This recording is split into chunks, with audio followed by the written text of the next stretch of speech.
Регионалните и светските медиуми со наслови за председателските избори во Македонија. Германската новинска агенција ДПА пишува дека кандидатите на владеачката СДСМ и националистичката ВМРО ДПМН ќе се соочат во вториот круг на председателските избори во Северна Македонија на 5 април, откако кандидатите не успеа да соберат доволно гласови за победа во првиот круг. Според ДПА, и двете партии синоќа прогласија победа, откако Пендаровски освои 42,70, Силјановска Давкова 42,58, а Река 10,36 од 100 гласовите.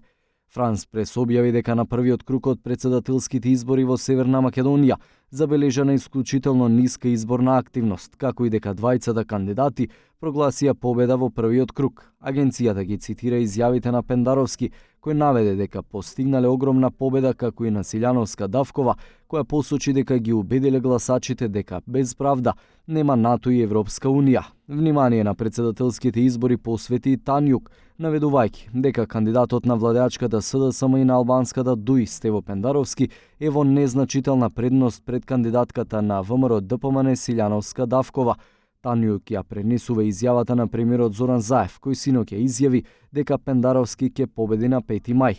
Агенцијата Бета ја пренесува изјавата на премиерот Заев, кој истакна дека според резултатите Пендаровски освои 4300 гласови повеќе од Силјановска Давкова. Хина пак објави дека на председателските избори во Северна Македонија имаше слаб одзив, а во вториот круг ќе биде неизвесен. Ал Джезира наведува дека на првиот круг од председателските избори гласале 753.267 граѓани, односно 41,78%, и дека во вториот круг одат Пендаровски и Силјановска Давкова. БТА наведува дека двајцата кандидати прогласија победа во првиот круг од председателските избори во Република Северна Македонија. Бугарскиот портал БГНЕС ги објави резултатите од Државната изборна комисија, според кој кандидатот на СДСМ Стево Пендаровски и кандидатката на ВМРО ДПМН Силјановска Давкова ќе се натпреваруваат во вториот круг од председателските избори.